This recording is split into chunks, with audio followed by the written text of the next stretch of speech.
Hello world and welcome to Bipey Fox. If you've seen the title of this podcast, it's called The Writings of a Suicidal Thinker. So I just want to give a trigger warning at the beginning of this episode, just to let anyone listening know that this is a very heavy episode. And if you're experiencing suicidal thoughts, it's probably best not to listen to this podcast. For the record, I've thought about this long and hard over quite a long journey from south to north. And I've decided to publish this episode because, having thought about it literally non-stop for a matter of about 4 hours, I decided that I can't bear all without talking about suicide. It's a horrible word. Everyone knows this. It's difficult for me to even say it. And again, I'll just reiterate, it probably will be said a few times in this podcast. And if you are still listening and it could trigger you, it really, really is best to turn this off now. But it's so important that we talk about suicide. There's many goals for this podcast, but one of the main goals for me is to change the way we speak about mental health, change the language. And like it or not, suicide is the most severe symptom of depression. A lot of words at the beginning of this episode are completely scripted, and that will become clear as I go. So here goes. What I'm about to read to you is essentially the NHS guidelines for suicidal thoughts. So I'm going to read it verbatim because I think it's important. So if you don't need this advice, you can skip. But I think there is information here that can help anyone that might be going through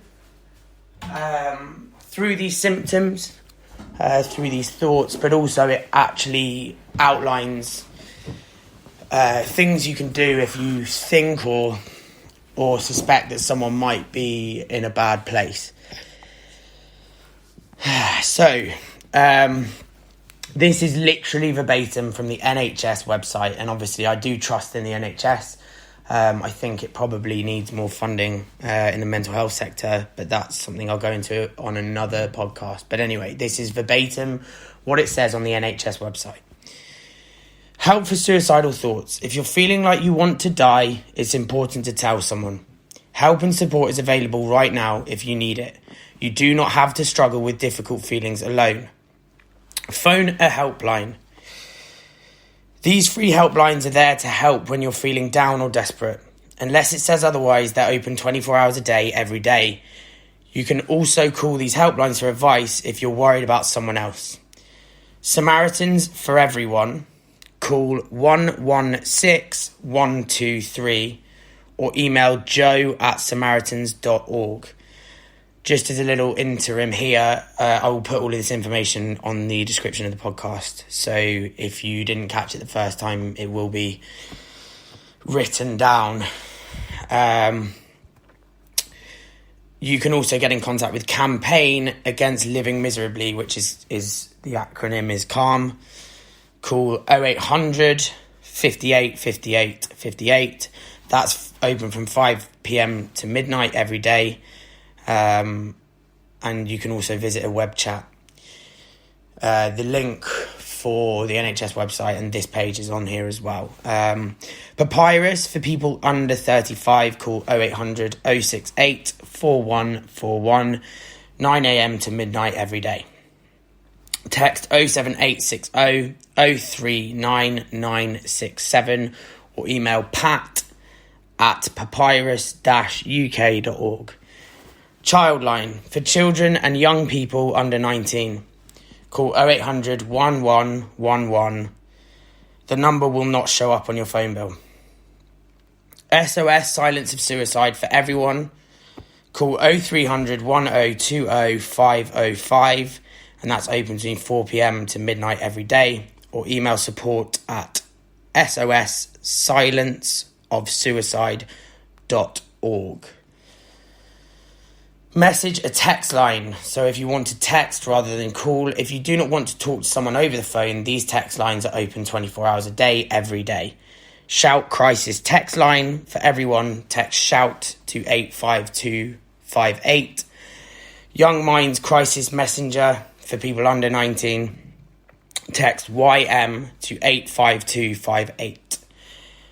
The next bit of advice is they say talk to someone you trust. Let family or friends know what's going on for you. They may be able to offer support and help keep you safe. There's no right or wrong way to talk about suicidal feelings. Starting the conversation is what's important. Who else you can talk to? If you find it difficult to talk to someone you know, you could call a GP, ask for an emergency appointment, call 111 out of hours. They will help you find the support and help you need. Contact your mental health crisis team if you have one.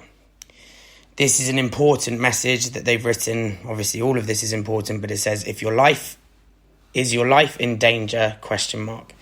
If you have seriously harmed yourself, for example, by taking a drug overdose, or you feel that you may be about to harm yourself, call 999 for an ambulance, or go straight to A&E. Or ask someone else to call 999 or take you to A&E. Tips for coping right now. Try not to think about the future, just focus on getting through today. Stay away from drugs and alcohol. Get yourself to a safe place like a friend's house. Be around other people. Do something you usually enjoy, such as spending time with a pet. Now, if you're worried about someone else, try to get them to talk to you. Ask open-ended questions like, how do you feel? Do not worry about having the answers. Just listening to what someone has to say and taking it seriously can be more helpful. Making a safety plan. If you struggle with suicidal thoughts or are supporting someone else, it may help to make a safety plan to use if you need it. The Staying Safe website provides information on how to make a safety plan, including video tutorials and online templates to guide you through the process. You can also get information on planning for a mental health crisis from mental health charity Mind.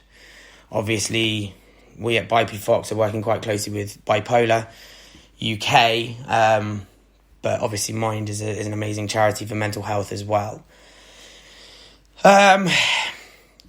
I'm not going to pause this on purpose because this is very difficult for me to do this podcast. As I say, it's a hard topic to talk about. It's a very hard topic to talk about for families, for friends, loved ones, all that kind of thing. For the record, I just screenshotted those pages from the NHS website. I didn't actually read them. So obviously, having actually read them out loud, it's quite a hard thing to read. But anyway, I will continue. As I say, I don't really want to pause this podcast. Whatever comes out, comes out. But as I say, I'll keep going. The link for NHS, obviously, as I said, is in the bio. And again, I think at this stage, it's probably best again to say if you're still listening and you're not feeling great right now, it's probably best to stop listening. I think that's the last time I'll say that, but I do think that's very important. So now I just want to quote something just to make things a little bit more lighthearted. I want to quote a lyric from... It's a song. I mean, it is a song. And it's called Everybody's Free by Baz Luhrmann. The quote is, "Ladies and gentlemen of the class of 97, wear sunscreen. If I could offer you only one tip for the future, sunscreen would be it. The long-term benefits of sunscreen have been proved by scientists, whereas the rest of my advice has no basis more reliable than my own meandering experience. I will dispense this advice now. Now, the reason for using that quote is because, similarly to me, I don't pretend to know anything about the science of suicidal thoughts. I'm not a doctor. I'm not a psychiatrist. I'm not a therapist. But as I say, that's why I've quoted verbatim what the NHS said, and as Baz Luhrmann said in this, the long-term benefits of sunscreen have been proved by scientists. There's a lot of proof of scientists about mental health out there. I'm not claiming to be a scientist, that's for sure. But the rest of my advice has no basis more reliable than my own meandering experience, and I will dispense this now. I also, again, before I let out my meandering experience, I just want to, because I couldn't find a direct definition of what a suicidal thought is. I mean, as we can probably all guess what it might be, I'm just going to define it. I'm going to define it myself as thoughts of suicide. But I did find a quote, and as far as I'm concerned, it's anonymous, but it was on a mental health charity's website. And the quote is, "Suicidal thoughts aren't permanent. Things do improve. You can find your motivation to live again." So far this is pretty heavy, and for the record, my face is quite hot for some reason. But the idea of this podcast is to this episode is to open up the conversation surrounding suicide. It's horrible. It really is horrible, and this is extreme. I'll repeat, it is extremely difficult for me to do this podcast, but I do believe it's very, very, very necessary. So I'm also going to quote. This is another quote. I haven't quite got to my meandering experience yet, but I will let you all know when that comes. But there's a UK rapper named Dave, and he released an album called Psychodrama in 2019. And my representation of what that is that it's very therapy heavy in terms of it's sort of promoting therapy or telling his story through therapy. And one of my favourite songs on the album is called Psycho. The album is called Psychodrama, and one of my favourite songs is called Psycho. And there's a lyric in Psycho which really hit home to me at a time that was quite difficult for me. The lyric is, "Suicide doesn't stop the pain, you're only moving it. Lives that you're ruining, thoughts of a world without you in it." Yeah, that resonated with me because I think it explains suicide. You know, this is a UK rapper. You know, you're probably not expecting a UK rapper to be talking about suicide. I'm sorry if that comes across wrong, but I was shocked at how open he was to say, you know, put a lyric out to the world like that. I think it's amazing, and I really, really think that's an amazing lyric. But that was, as I say, that was in 2019. But even just looking at rappers in general, right? Again, sorry if this sounds bad, but you wouldn't expect rappers maybe to be talking about something as brutally honest as suicide, but it goes all the way back to 1994 when the Notorious B.I.G. brought out an album called Ready to Die. And he certainly wasn't shy to admit that he had issues with suicidal